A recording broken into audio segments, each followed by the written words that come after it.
Hello, God bless from Up Ministries. It's me, Dick Jr. I bet you thought I forgot about you. Well, I didn't. I've been really busy. It's not an excuse, but the world does that and tries to pull you away from things that are important. I believe that the ministry of reading the Bible is a very important thing. So here I am back to continue on and try to complete what I've started. So I prayed and I asked God to help me to speak with you today. And I suggest that any time that you place yourself in God's Word, that you ask Him for knowledge, wisdom, and understanding. And I'm going to give you this reference again. Ephesians chapter 1, verses 16 and 17 has a promise very much like that. So, that being said, I suggest, though, that you go to God with other things in prayer, that you take anything to God, the good and the bad. Tell Him thank you for things that, thank you for this blessing, thank you for this wonderful thing. But you can also ask Him for things. You can also, wants, needs, fears, relationships, marriages, children, I don't know. Try it. See how it works. Can't make any promises on that one, except I can say this, that God is a prayer answering God. The reason I can say that is that I've read about it in here, and I've also experienced it in my own life with my own prayers, okay? And saying that, but I can't guarantee your prayers, okay? But I can say that if you try, you're gonna feel something, okay? If you honestly try with all your heart, you're gonna feel something. Okay, so those things being said, I'm going to go ahead and get started here in Hosea chapter 2. That's what I came to you to read today, Hosea chapter 2. It is not a super long read, about 4 columns. But the last verse is like one of my favorite and one of the most poignant verses in prophecy in a lot of the Old Testament. It's a very good verse. Hold on, I may... Okay. I got the vapors. I've been drinking IBC root beer. My guilty passion. Okay, let's get started. Say to your brothers, Ami, and to your sisters, Ruhama, contend with your mother, contend, for she is not my wife, and I am not her husband. And let her put away her harlotry from her face, and her harlotry from between her breasts. Or I will strip her naked and expose her as on the day when she was born. I will also make her like a wilderness, make her like desert land, and slay her with thirst. Also I will have no compassion on her children, because they are children of harlotry, for their mother has played the harlot. She has conceived them. She who conceived them has acted shamefully. Sorry, I misspoke. For she said, I will go after my lovers, who give me my bread and my water, my wool and my flax, my oil and my drink.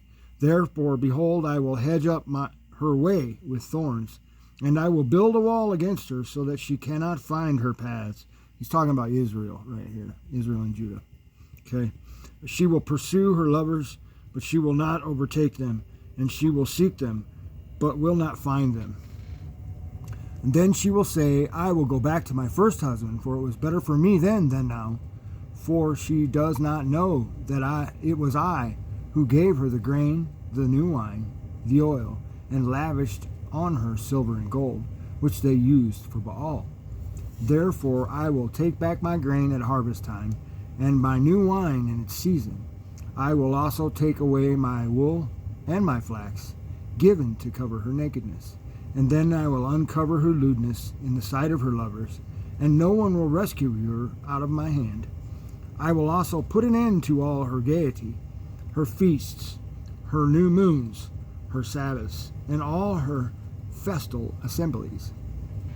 I will destroy her vines and fig trees, of which she said, These are my wages, which my lovers have given to me, and I will make them a forest, and the beasts of the field will devour them. I will punish her for the days of the Baal. And when she used to offer sacrifices to them and adorn herself with her earrings and jewelry, and follow her lovers, so that she forgot me, declares the Lord. Therefore, behold, I will allure her, bring her into the wilderness, and speak kindly to her. And then I will give her her vineyards from there, and the valley of Achor as a door of hope.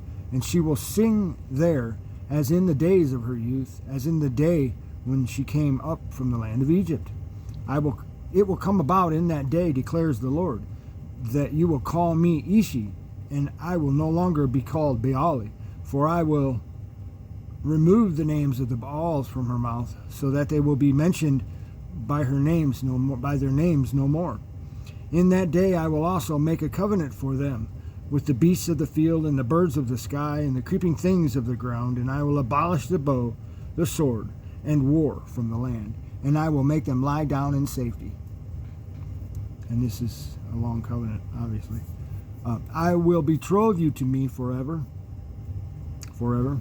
This is the covenant of Jesus Christ here he's talking about. Yes, I will betroth you to me in righteousness and in justice, in loving kindness and in compassion. And I will betroth you to me in faithfulness.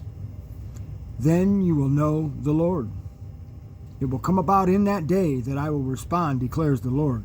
I will respond to the heavens, and they will respond to the earth, and the earth will respond to the grain, and the new wine, and to the oil, and they will respond to Jezreel.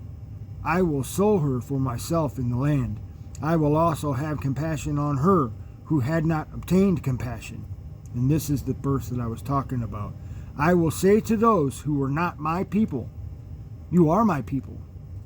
And they will say, you are my God.